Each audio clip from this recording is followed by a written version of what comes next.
welcome back to my channel. My name is Marley, and I feel like I owe you guys a little apology, all 10 of you, because I was away for like 2 months, I think. I don't even have that great of an excuse. My brain was just not really braining, and my motivation was shot to shit, and I couldn't do anything. So I'm really sorry. I'm back now. My creative juices are flowing. I have ideas for future videos and I feel like I'm back on track now. So hopefully you'll see my face a lot more often now. So yay. Today I decided to join the MIDYEAR Freakout Tag. If you don't know what that is, it's a bookish tag to kind of gauge how your reading year is going so far. And I'm excited to get into it. So let's get started. So the first question is, what's the best book you've read so far this year? And for me, it's actually a toss-up. I tried to think of just one and I couldn't. It's definitely between these two, and it's between Plastic Prism Void and Martyr. These books are incredible, especially Plastic Prism Void. It took me by surprise how much I liked this book. I thought it was just gonna be like a wacky, queer, fun time. It's amazing. I love this book. And Martyr, I knew I was gonna love it. I knew it was gonna hit me like a truck, and it did. It really did. So if you don't know, Plastic Prism Void is about Acrasia and Opus, and it's a weird book is the best way I can describe it. Really is like a fever dream of a book, and I don't want to say too much because I feel like the confusion is a part of the experience. It's intended to be confusing, so just know it has like time and space travel and a bunch of timelines interconnecting, and the writing is hilarious. I laughed out loud reading this book. It's incredible. I loved it so much. I read this through NetGalley as an ARC, but I already ordered my copy and I'm so excited to get my hands on it. I might reread it, and that's how you know I actually love the book. Then Martyr is about Cyrus Shams, and he's an Iranian man living in America, and it's about the struggles that come with it. It's about addiction. It's about queerness and suicidal ideation. It's a hard hitting book, but it's so beautiful, so well crafted, and I loved the ending. I know some people didn't really like the ending. I loved it. Yeah, I'm gonna be thinking about this book for a while. I really, really do recommend it. Though you should check the trigger warnings. It's really heavy at times, so please take care of yourself first, but it's amazing. I highly recommend both of these books. You should totally read them. And the second question is, what's the most disappointing book you've read so far this year? And that has to go to The Jazat Crown. I think I mentioned it in my last video where I ranked all my reads, but this is a duology. This is the second book, and the first one, The Jazat Air, I actually really liked, but the second one really disappointed me, and especially the ending. I'm not a fan. I'm so sorry. I know this duology is so hyped, and I was so excited to read it. I thought I was gonna love it. I really didn't. I can't really go into the specifics of my disappointment because this is the second book, and I would have to spoil it. But yeah, just know I was disappointed. But I do think if you're starting out with fantasy and you like kind of YA or low spice books, if you will, I think you would like this. So do give it a try. It wasn't for me. I'm so sorry. The third question is best sequel you've read so far this year, and that is It Could Be Us by Kennedy Ryan. This is the second book. Obviously, it's a sequel. This whole trilogy is amazing. And the second book really held up to the first one, and that rarely happens. Not so much the third one. I didn't really like that one, but the first two books are awesome. And Kennedy Ryan, I have to read more of her books. The writing was incredible in these books. And if you want actually realistic characters and an intense exploration of mental health issues and not a romance specifically focused on the two people and more of an exploration of both of them separately and how much sense they make together and how they enrich each other's lives. I think you should give this trilogy a try because it's amazing. I really liked all the characters and they felt like real people. Highly recommend. I need to read more of Kennedy Ryan's books. And fourth question is, what's your new favorite character? And that surprisingly for me actually, is Elizabeth Todd from Lessons in Chemistry.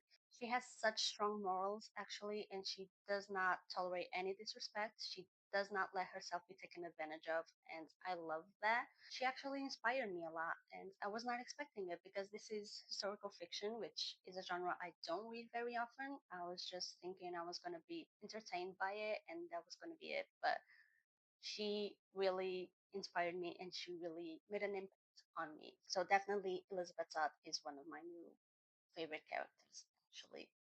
Yeah. The fifth question is, what's a new release you haven't read but want to?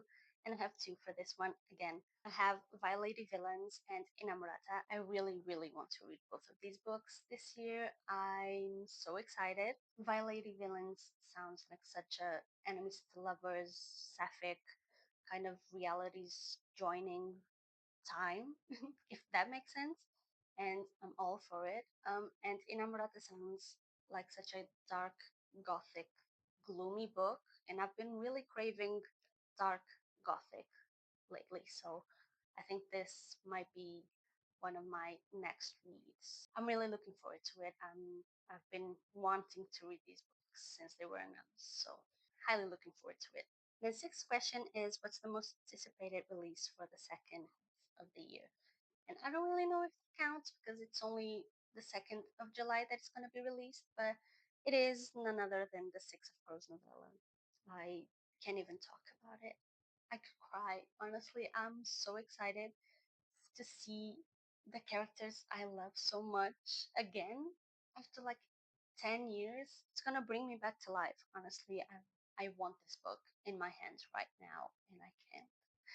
So I'm so excited for it to actually come out. I'm so excited to see them interact again. Actually, I don't know if I'm gonna see them interact again because this is an epistolary novella. If you don't know what that means, it's written in like letters and stuff like that. So I'm really, really, really looking forward to it. It's like my most anticipated release of this year. So yeah, hopefully it holds up. I'm so excited. Then the seventh question is, what's the biggest surprise of the year? And that is Grief Eater. Actually, this is a novella. This is my most recent read. Actually, I read this through NetGalley again, and I was just thinking, oh, a queer horror fun time, and I was blown away. Actually, it's such a good exploration of grief and queerness. I love this novella. It's about zombies and about being kind of estranged from your family because of your queerness. And yeah, it's heavy, but it's absolutely brilliant. I love this, and I was not expecting it. So great surprise there. And the eighth question is, what's your favorite new author, either debut or new to you?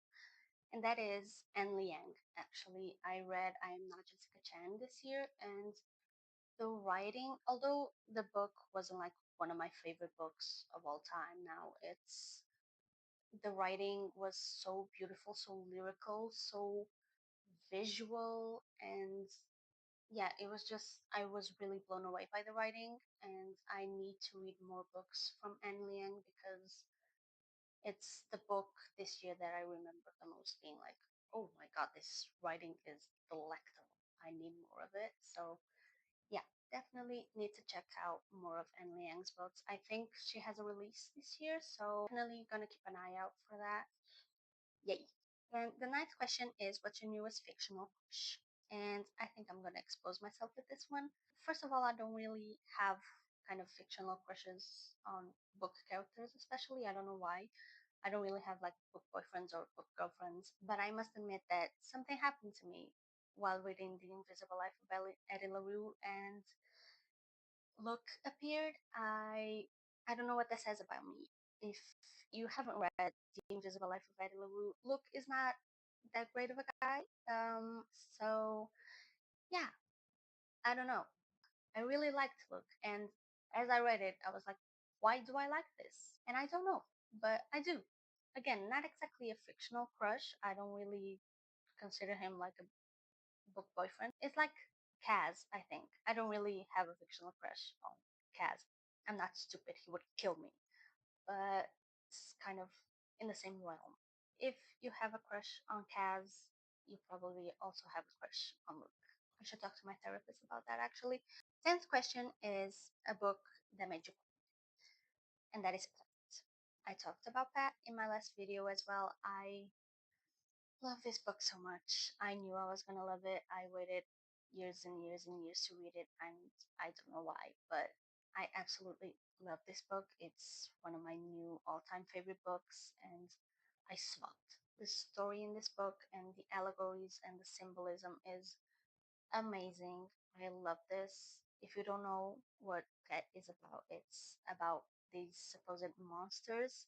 Think of any act that a person could do that would be considered monstrous, and they're called actual monsters in this book. Apparently, these monsters have been eradicated and there's no more monsters. But one day, Jam actually brings to life this new creature that actually says that there is a monster on the loose and they need to hunt them. It's heavy at times and it's really, really beautiful also. I loved it.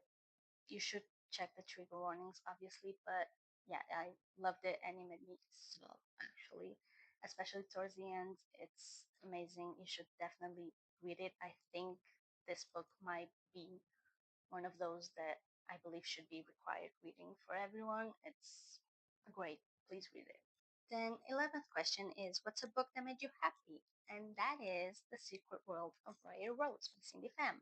I read this recently, actually, I think the beginning of June, and it's such a beautiful book. The world is so vivid and colorful. It can be sad at times too, but it didn't make me cry. It made me tear up, but it mostly made me happy actually, especially towards the end. The kind of opposite of that actually, but I loved it. If you don't know what this is about, it's kind of a Sleeping Beauty retelling, but make it terrific, which enhances every story in my opinion. And yeah, it's about family and not belonging and sisterhood and kind of suicidal ideation.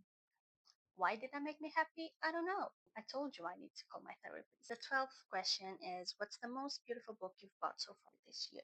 And that is Aisha. I've been keeping an eye out for this book for ages, actually. I'm so excited to read this book. I haven't read it yet. Like, look at this. This is beautiful. I love it so much. I want to get my hands on it and read it right now. I'm so excited. I want to read it this year also, but I think this is more deserving of the beautiful cover question than the new release I'm excited to read. So here, feast your eyes on this. It's amazing. And finally, last question is, what books do you need to read by the end of the year?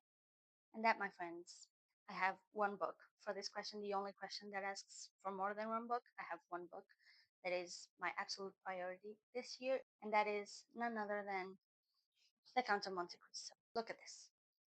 Look at this behemoth. Do you want to know where I'm at? I'll show you. I'm right here. So I have like 1,000 pages left. Not even. I have so much more than 1,000 pages left. Oh my god. It's fine. Good. I need to read this one by the end of the year. I don't know why I have to. It's totally okay if I don't, but I want to. I actually really want to finish this by the end of the year. It's not looking great, but I will do it. I will do it. I might do a vlog for it actually, so keep your eyes out for that. It's probably gonna come out like next year, so don't wait up. But yeah, excited for this one. Yeah, that was it. That was the mid-year freakout tag. I hope you enjoyed it. I had fun. And if you're watching this, consider yourself tagged. You can make your own version of this video. And yeah, also I'm back. You'll probably see a lot more of me. I'm excited. Thank you so much for watching, and I'll see you in my next one. Bye.